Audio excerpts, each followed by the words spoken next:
오늘 로마서 5장 3절 4절 말씀을 통해서 환난 속에도 즐거운 이유라는 제목으로 하나님 말씀 증거하겠습니다.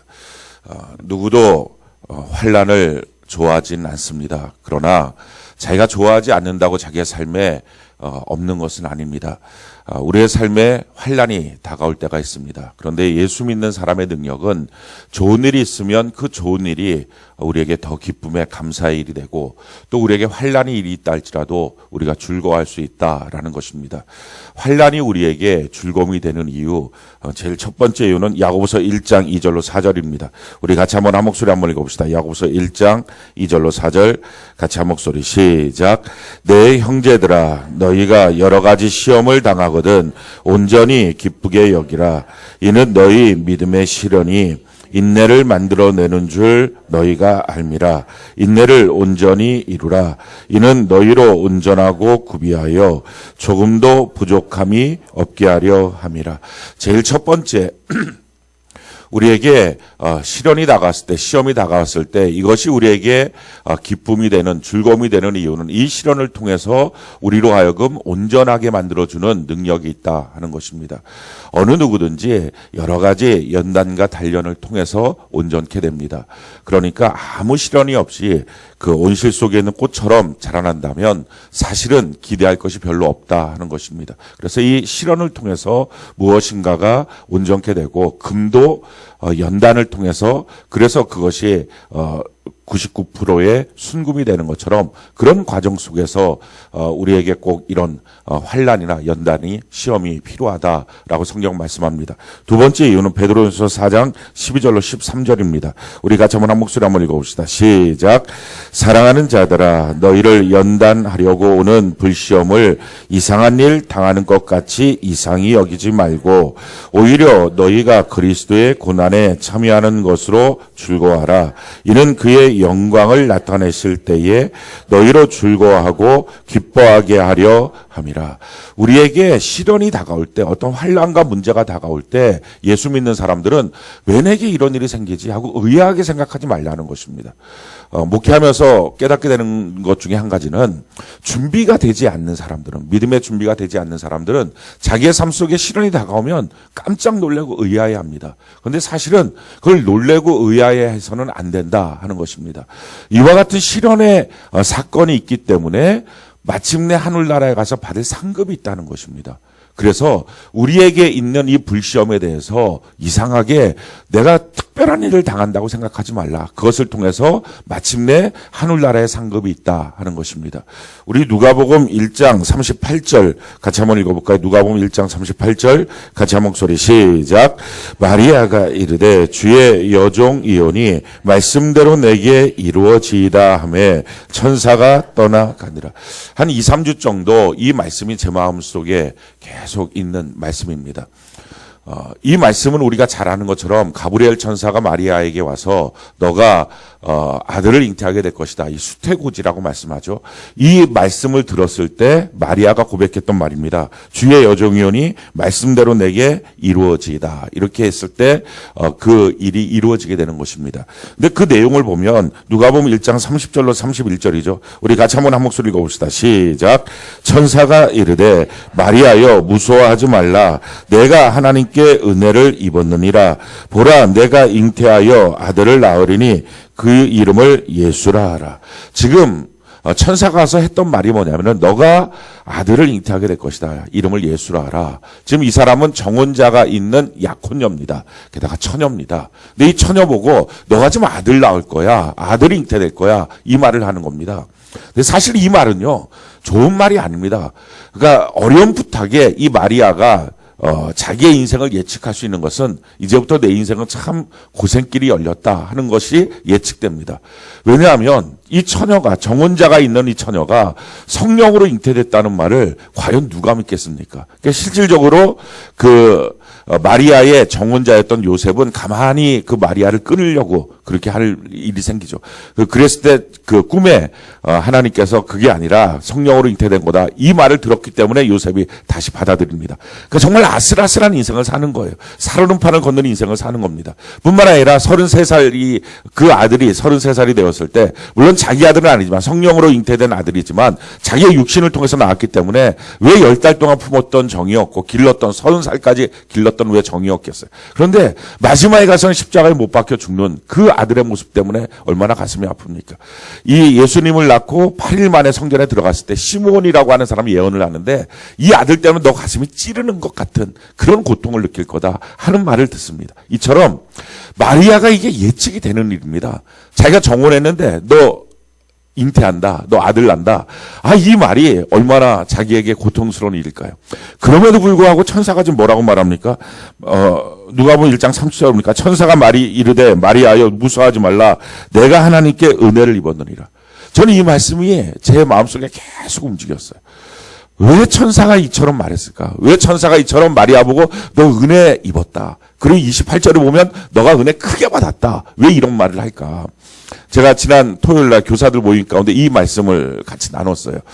왜 천사들이 이랬을까요? 천사들은 마리아가 어떤 고통을 받을지에 대해서 무감각했기 때문에 또는 그 일을 별로 신경 쓰지 않고 그냥 하나님의 뜻만 이루어지면 됐으니까 여러 가지 어떤 이유가 있을까요? 그랬을 때 사실은 천사가 왜 이런 말을 했을까? 지금 이게 넌 은혜 받았다. 넌 은혜 크게 받았다. 지금 이 말은 너 너무 부럽다. 너가 이런 일들이 있다는 것이 너무 부럽다. 지금 천사가 지금 이렇게 말하는 거거든요. 예를 들어서 우리 셀 공동체에서 어떤 사람이 방언 밖에서 막 기도했는데 방언 받았다 그러는 거예요. 그럼 옆에 있는 사람이 뭐라고 말합니까? 야, 너 은혜 크게 받았다. 야, 너 은혜 받았다. 어떤 기도 제목 놓고 막 기도했어요. 근데 응답이 됐다는 거죠. 너 은혜 받았다. 우리가 이렇게 말하잖아요. 천사도 지금 똑같은 거예요. 이 마리아를 보고 너 은혜 받았다. 너 은혜 입었다. 이렇게 지금 말하는 거예요. 너무 부럽다는 거예요, 천사가.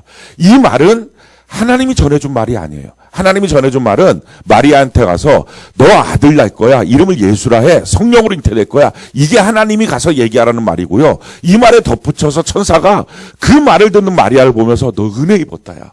너 은혜 크게 받았다. 지금 이렇게 말을 하는 것입니다. 왜 그랬을까? 이유는 이겁니다. 천사는 하나님의 보좌 앞에서 수많은 사람들이 심판을 받는 것을 너무 많이 목격했을 거예요. 근데 수많은 사람들이 심판받고 있는 그때에 어떤 사람은 펄펄 춤을 추며 기뻐하고 감사하는 사람들이 있었을 거예요. 그 사람들의 모습을 보니까 그 사람들은 하나님을 위해서 자기의 모든 것들을 포기했던 사람들이에요. 이 땅을 살면서 어떤 때 고난도 받고 환난 속에도 있고 그러면서도 하나님을 위해서 하나님의 뜻을 위해서 다 포기했던 사람. 이 사람들은 정말 감사하다. 이 천국이 있구나. 이 천국에서 정말 주님이 나를 알아주시는구나. 이것 때문에 펄펄 뛰면서 자기 인생 잘 살았다고 감사하는 사람들이 있을 거예요. 또 어떤 사람들은요, 거기서 통곡하는 사람들이 있었을 거예요. 이리 뺀질 저리 뺀질 뭐 좀 하라 그러면 이렇게 안 한다고 그러고 저렇게 안 한다고 그러고 뭐 돈 벌러 간다고 그러고 뭐 한다고 그러고 이렇게 살았던 사람은 그 천국문 앞에서 주님 앞에 섰을 때 얼마나 가슴치며 통곡하는 일들이 있었을까 하는 겁니다. 이 모습을 보면서 마리아를 향해서 천사가 말하는 거예요. 너 정말 은혜 받았다. 너 정말 크게 은혜 받았다. 근데 마리아가 그 천사가 말하는 말을 보면서 천사의 눈동자를 본 거예요. 이야, 이게 바로 큰 상이 있구나. 그걸 깨닫고 난 다음에 마리아가 고백합니다. 저는 주의 여종이오니 주의 말씀대로 되리이다. 이 말씀이 얼마나 제 가슴을 사로잡았는지 몰라요. 우리들이 약하다 그래요. 돈이 없어서, 또 인맥이 없어서, 또 자격증이 없어서, 사람들이 알아주는 무엇이 없어서 이것 때문에 약한 게 아니에요. 우리가 약한 이유는요, 이 말을 못해서 약한 거예요. 주의 말씀대로 내게 이루어지이다. 이 말씀을 우리가 고백을 못해요. 혹시 내가 원하지 않는 인생을 살까봐. 그런데 주의 말씀대로 내게 되리이다 라고 고백하면 가장 강력한 인생이 돼요. 할렐루야. 뭐가 걱정되겠어요? 뭐가 두렵겠어요? 뭐가 자기에게 염려가 되겠어요? 주의 말씀대로 내 인생이 풀어지면 좋겠습니다. 주의 말씀대로 주님이 나에게 이루고 싶은 그대로 내 삶에 이루어졌으면 좋겠습니다. 라고 하는 고백이 있다면 인생이 뭐가 두렵겠습니까? 그러니까 이 마리아는요, 그다음부터 가장 강력한 여인이 됩니다. 우리 인생도 마찬가지입니다. 우리에게 어떤 불시험이 오는 것들 때문에 두려워하지 말고요. 그 불시험 때문에 주시는 하나님의 상급을 바라보는 은혜가 있기를 바랍니다. 그럴 때 우리의 마음속에 넉넉하게 그 환난 속에서도 즐거워할 수 있는 은혜가 된다는 것입니다. 세 번째, 환난이 왜 우리에게 즐거움의 이유가 될까? 오늘 본문 말씀을 같이 한번 읽어볼까요? 3절 4절 로마서 5장 3절 4절 우리 같이 한번 한 목소리 읽어봅시다. 시작. 다만 이뿐 아니라 우리가 환난 중에도 즐거워하나니 이는 환난은 인내를, 인내는 연단을, 연단은 소망을 이루는 줄 알미로다. 우리가 환난 속에서도 즐거워하는 이유는 환난은 인내를 만들고, 인내는 연단을 만들고, 연단은 소망을 이루는 줄 알미로다. 그러니까 다른 말로 말하면 환난이 왜 즐거우냐? 이 환난이 소망을 이루는 길이다라는 것입니다. 이것 때문에 즐거운 거예요. 믿음은 바라는 것들의 실상입니다. 이 실상이란 말이 휘포스타시스인데 받침대라는 뜻입니다. 하나님이 무엇인가 내가 원하는 것, 바라는 것을 주시려고 합니다. 그럴 때는 그냥 주시는 게 아니라 흔들어 보고 주십니다. 왜냐하면 이 주시고자 하는 축복을 그 위에 올려놔도, 응답을 올려놔도 이 사람이 괜찮겠는지. 왜냐하면 믿음의 받침대가 온전하지 못하면 주신 물질 때문에 타락하고, 주신 건강 때문에 타락하고, 주신 일들과 사업 때문에, 가정 때문에 타락하고 하나님을 떠나니까 과연 이 주신 것들이 그 사람에게 온전하게 축복이 될 수 있는지를 흔들어 보신다는 겁니다. 근데 이렇게 흔들어 볼 때 흔들리지 않으면 주시는 거예요. 그러니까 하나님이 무엇인가를 주실 때 우리의 소망이 이루어질 때의 과정을 보면 반드시 흔들림의 과정이 있습니다. 환난의 과정이 있습니다. 이 환난의 과정을 통해만 소망이 이루어진다 하는 것입니다. 우리 마음속에 품고 있는 꿈들이 있다면 그 꿈이 이루어지는 것 반드시 누구든지 마찬가지예요. 환난의 과정을 통과하지 않으면 그 과정은, 그 소망은 이루어지지 않습니다. 지난주에 아마 제가 소개를 해드린 것 같은데 유정옥 사모님의 글 혹시 여러분들 좀 읽어보시면 굉장히 은혜가 될 줄 아는데, 울고 있는 사람과 함께 울 수 있어서 행복합니다. 이 책인데 한번 여러분들 꼭 읽어보시기 바랍니다. 요즘에 감동이 좀 없다 이런 사람들은 그걸 한번 읽어보시면 감동이 파도같이 밀려오기 시작할 겁니다. 근데 그 책의 내용에 보면 이 사모님의 아들이 군대를 간 거예요. 군대 가서 한 달 만에 이제 면회를 간 거예요. 자대 배치를 받아서 면회를 갔는데, 이 면회를 가서 이제 막 가슴이 설레잖아요. 자기 아들이 이제 군대를 가서. 그래갖고 이제 막 먹을 것을 싸갖고 와서 면회에 오는데 그 아들 보면서 이제 같이 이렇게 음식을 나누는데, 잠깐 아버지가 어디 이제 갔다 오는 사이에 아들이 근심 어린 얼굴로 이렇게 말을 한 거예요. 아, 미치겠다고. 이게 뭐가 그렇게 미치겠냐? 너 왜 그렇게 말하니? 그랬더니 한 달 전에 들어온 고참이 자기만 딱 집어갖고 너 앞으로 그 밥 먹으려면 무조건 연병장 한 바퀴 돌고 자기한테 신고하고 밥 먹으라고 이렇게 말을 했더라는 거예요. 그러니까 자기만 괴롭히는 거예요. 연병장 한 바퀴 돌고 와서 자기한테 신고하고, 그것도 한 달 먼저 들어온 고참이. 그렇게 해갖고, 근데 이 아이가 천식이 있었던 거예요. 연병장을 뛰다가 이 천식 때문에 쓰러지기도 하고 막 너무 화가 나니까 어떤 때는 시간이 늦어갖고 연병장만 뛰고 밥은 못 먹고, 그러니까 자기가 뭐 일을 낼 것 같다는 거예요. 그 고참을, 한 달밖에 안 되는 고참을 좀 어떻게 일을 내고 싶다는 거예요. 그러니까 그 말을 들으니까 이 엄마가 그냥 철렁한 거예요. 그래갖고 아니야, 너 그렇게 생각하지 마. 그러면서 아무래도 그 고참이 자기 쫄병 때보다는 너가 좀 쉬운 것 같으니까 그런가 보다. 이게 한 달인데 무슨 차이가 있겠어요. 근데 너가 쉬우니까 좀 그런가 보다. 그러면서 그래도 많은 사람들 중에 너를 꼭 집어서 그렇게 한 거 보면 너한테 관심이 있는 거야. 어찌됐든 관심이 있는 건 좋은 거니까 그렇게 뛰면서 감사하는 마음을 가져라. 가장 중요한 것은 하나님은 이 모든 과정을 통해서 합력하여 선을 이루시자니 그렇게 해라. 라고 아들한테 부탁을 한 거예요. 그럼 오면서도 이게 마음이 얼마나 안 좋겠어요. 마음이 너무 안 좋은 상태로 와서 그 다음날부터 일이 하나 생긴 거예요. 새벽 예배가 끝나고 나면 자기가 그 아들 식사하기 전에 연병장 뛴다는 것이 생각나서 그 근처에 있는 초등학교 운동장을 자기도 뛴 거예요. 뛰면서 하나님께 기도한 거예요. 하나님, 우리 아들 뛰고 있을 텐데 하나님 보살펴 달라고 막 이렇게 기도를 한 거예요. 그래서 한 달 동안을 그렇게 연병장을 뛴 거예요. 근데 한 달 지나고 난 다음에 그 아들한테 편지가 온 거예요. 내가 가장 사랑하는 어머니 하면서 이제 시작하는 편지예요. 이 편지 내용을 보다가 유정욱 사모님이 펑펑 울었다 그래요. 내용이 뭐냐면 이거예요. 막 일을 내고 싶었다는 거예요. 너무 화가 나니까. 자기만한테 와서 그렇게 하니까 너무 화가 났는데 어느 날 연병장을 뛰다가 너무 감사해서 펑펑펑 울었대요. 막 연병장 막 하나님 앞에 감사해서 울었대요. 왜냐하면 제가 천식이 있는데 이 천식 때문에 뛰다가 처음에는 운동장에서 중간에 쓰러지기도 하고 못 뛰고 기침 나오고 근데 한 달 정도 지났는데 멀쩡하게 뛰고 있더래요. 자기가. 그 아무 문제가 없더래요. 그래서 그 자리에 뛰다가 막 펑펑 울었대요. 하나님께서 자기의 천식을 이런 식으로 고쳐주셨다. 그게 너무 감사했다는 거예요. 그래갖고 너무 감사해서 막 펑펑펑 울면서 뛰고 난 다음에 너무 고마워서 그 고참한테 가서 너무 감사하다고 너무 고맙다고 탁 인사를 했대요. 너무 감사하다고. 그랬더니 그 고참이 한 달 전에 들어온 고참이 의아하게 생각하면서 너 내일부터 뛰지 마 이러더래요. 근데 그 아들이 아닙니다. 계속 제가 스스로 뛰겠습니다. 건강을 찾은 거예요.